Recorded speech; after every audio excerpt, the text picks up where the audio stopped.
जब शांति काल में हर 10 साल पर होने वाली जनगणना नहीं होगी। ऐसा कभी नहीं हुआ था दुनिया में। ज़्यादातर देश, लगभग सभी देश, 8,000 करोड़ का बजट सैंक्शन हुआ है लेकिन काम नहीं हो रहा है। विशाल हिंदू, विराट हिंदू बनाया है और जो एक नीचे से लेकर ऊपर तक का एक जो पूरी बिल्डिंग खड़ी की है, वो बिल्डिंग खतरे में आ सकती है अगर जाति जनगणना हो जाए। EWS आ गया, 50% की लिमिट टूट गई है। सरकार पॉलिसी मतलब लगभग आंख में पट्टी बांध के चलाएगी। मैं सिर्फ और सिर्फ जाति जनगणना का जो मुद्दा है, कास्ट सेंसस का जो इशू है, उस पर अपनी बात रखूंगा। और क्योंकि अभी ये जो है 2021 में दरअसल जनगणना हो जानी थी, 2021 की फरवरी में जनगणना का काम पूरा हो जाना था। अब समझिए कि 1 साल से ज़्यादा समय निकल गया है और इस बात के आसार हैं कि हर 10 साल पर होने वाली जनगणना शायद इस बार हो ही नहीं। और ऐसा अगर होता है, जिसकी पूरी संभावना है, तो ये बहुत आश्चर्यजनक चीज़ इसलिए होगी क्योंकि 1881 से हो रही जनगणना में के बाद ये दरअसल पहला ऐसा मौका होगा जब शांति काल में हर 10 साल पर होने वाली जनगणना नहीं होगी। ऐसा कभी नहीं हुआ था दुनिया में। ज़्यादातर देश, लगभग सभी देश, थोड़ी बहुत आफत के बावजूद जनगणना टाइम पर कर लेते हैं। यही रिवाज है और यही परंपरा चली आ रही है। भारत में सिर्फ एक मौका था जब जनगणना नहीं हुई थी, और बल्कि हुई थी, आंकड़े रिलीज नहीं हुए थे। वो 1941 वाली जनगणना है, क्योंकि सेकेंड वर्ल्ड वॉर था, दूसरा विश्व युद्ध था, जनगणना नहीं हुई थी। इस साल जो 2021 में जनगणना होनी थी, उसको न होने का जो कारण सरकार ने बताया, वो कारण ये बताया कि कोविड चल रहा है। जिस कोविड के दौरान सब कुछ हुआ, इतने बड़े बड़े चुनाव हो गए, इतनी रैलियां हो गई, मॉल, बाजार, सर्कस, सब कुछ चला, सिर्फ और सिर्फ एक काम भारत में नहीं हुआ है। एक काम, इसके अलावा सब कुछ हो गया। कोई कुछ भी ऐसा नहीं है जो कोविड की वजह से रुका हुआ है। कोविड की वजह से भारत में जनगणना का काम रोक दिया गया है। और छोटा काम नहीं है, 8,000 करोड़ का बजट सैंक्शन हुआ है लेकिन काम नहीं हो रहा है। और आप जानते हैं क्यों नहीं हो रहा है? मतलब बहुत छुपी हुई बात नहीं, आप लोग प्रबुद्ध लोग हैं, पढ़े लिखे लोग हैं, चीज़ों को जानते हैं। क्योंकि इस बार जाति जनगणना का सवाल बहुत ज़्यादा सामने आ चुका है। सरकार उसको लेकर, उसको लगता है कि उसने जो एक विशाल हिंदू, विराट हिंदू बनाया है और जो एक नीचे से लेकर ऊपर तक का एक जो पूरी बिल्डिंग खड़ी की है, वो बिल्डिंग खतरे में आ सकती है अगर जाति जनगणना हो जाए। तो विराट हिंदू तो फिर विराट हिंदू नहीं रहेगा ना। फिर जब जाति जनगणना हो जाएगी तो जो भारतीय समाज दरअसल है, एक्चुअल जो चीज़ है, वो सामने आ जाएगी।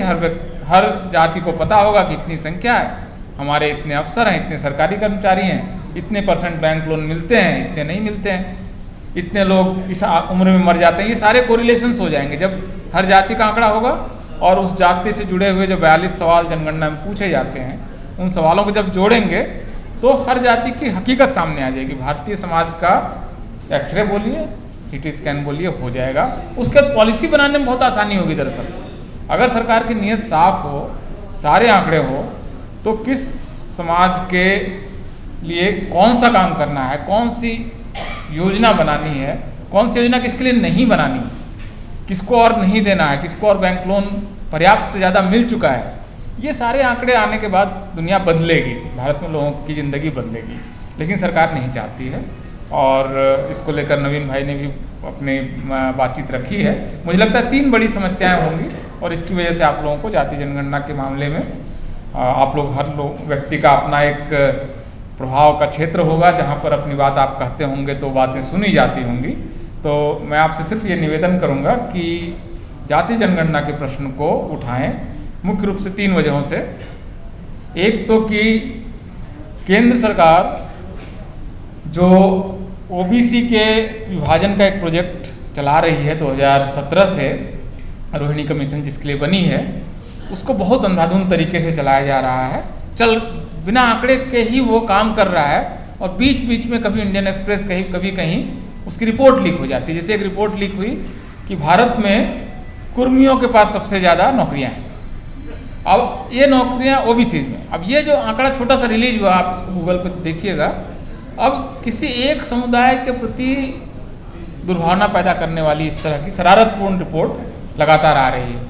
अब अगली रिपोर्ट आई कि 5 जातियां हैं जिन्होंने सब कुछ खा लिया, तो उसमें कुर्मी हैं, यादव हैं, कर्नाटक के वोक्कालिगा हैं और 5 जातियां कुल, अभी मुझे चौथी जाति मेरे ख्याल से जाट, उत्तर प्रदेश के जाट हैं। मतलब ये अब ये 5 जातियां सब खा गई। ये सब कुछ बगैर आंकड़े के हो रहा है, बस मन कर रहा है, हमें लग रहा है कि उन जातियों ने सब कुछ खा लिया और उनको एक छोटे ग्रुप में 4 या 5% में ब्लॉक कर दिया जाए। तो इस तरह की शरारत होगी अगर जाति जनगणना नहीं होगी। पहली सबसे बड़ी समस्या तो ये है। दूसरा एक सवाल अब आ रहा है, क्योंकि ईडब्ल्यूएस के बाद जो ऐसे तो असंवैधानिक है, लेकिन 3 साल से उसकी संवैधानिकता पर कोई चर्चा ही नहीं हुई है, क्योंकि सुप्रीम कोर्ट ने अभी तक उसकी बेंच ही नहीं बनाई है जिसको इस पर चर्चा बातचीत करनी है और सुनवाई करनी है। तो ईडब्ल्यूएस आ गया, 50% की लिमिट टूट गई है। इसके बाद ओबीसी की जो टोटल कोटा की लिमिट है उसको बढ़ाने का दरअसल रास्ता खुल गया है। इसके लिए बहुत ज़रूरी है कि जाति की चेतना बढ़े।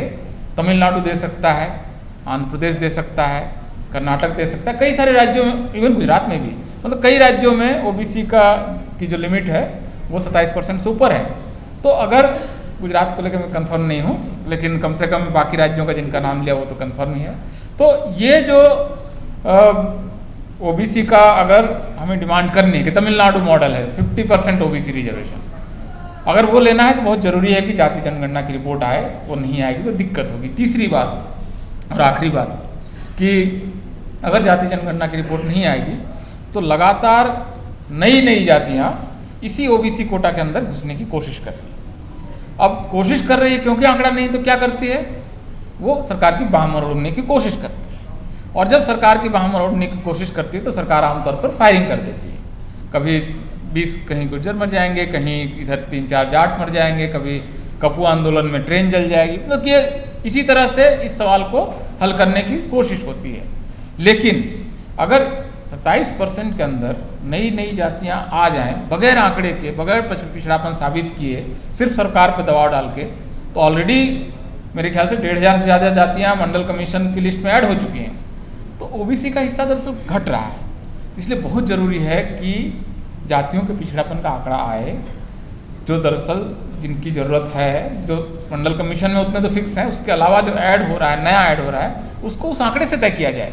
तो आपका मन किया कि वो जाति पिछड़ी है या उस जाति का आंदोलन बड़ा हो गया इसलिए वो उसको हम पिछड़ा मान लें, ये बहुत ही अजीब तरह की बात है। तो मेरे ख्याल से इन 3 कारणों पर और भी लंबी बातचीत की जा सकती है। जाति जनगणना का प्रश्न बहुत महत्वपूर्ण है, भारत के विकास के लिए महत्वपूर्ण है। एजुकेशन पर कहाँ पैसा लगाना है, हेल्थ केयर पर कहाँ लगाना है, बैंक का लोन किनको मिलना है, ये सारे सवाल बगैर जाति जनगणना के ये कैसे पता चलेगा कि किसी एक ही जाति ने 50 या 60% बैंक लोन ले लिया, या जो एनपीए है, बैंक का लोन नहीं लौटना है, सरकार मान चुकी है नहीं लौटना है, उसमें से अगर किसी एक जाति ने ही 80% खा लिया है। ये आंकड़े आएंगे कहाँ से? अगर जाति जनगणना नहीं होगी तो इस तरह के कोई आंकड़े नहीं आएंगे, तो कार्रवाइयाँ भी नहीं हो पाएंगी, कोई एक्शन नहीं हो पाएगा। सरकार पॉलिसी मतलब लगभग आँख में पट्टी बांध के चलाएगी। तो मेरे ख्याल से फिलहाल के लिए इतना ही। बहुत बहुत शुक्रिया। नेशनल दस्तक की आपसे गुजारिश है कि अगर इसको बचाना चाहते हैं तो नेशनल दस्तक को सब्सक्राइब करने के लिए रेड कलर के सब्सक्राइब बटन को दबाएं, फिर बेल आइकन की घंटी दबाएं। नेशनल दस्तक को बचाने के लिए बहुत जरूरी है कि हर खबर को शेयर करें, लाइक करें, कमेंट जरूर करें।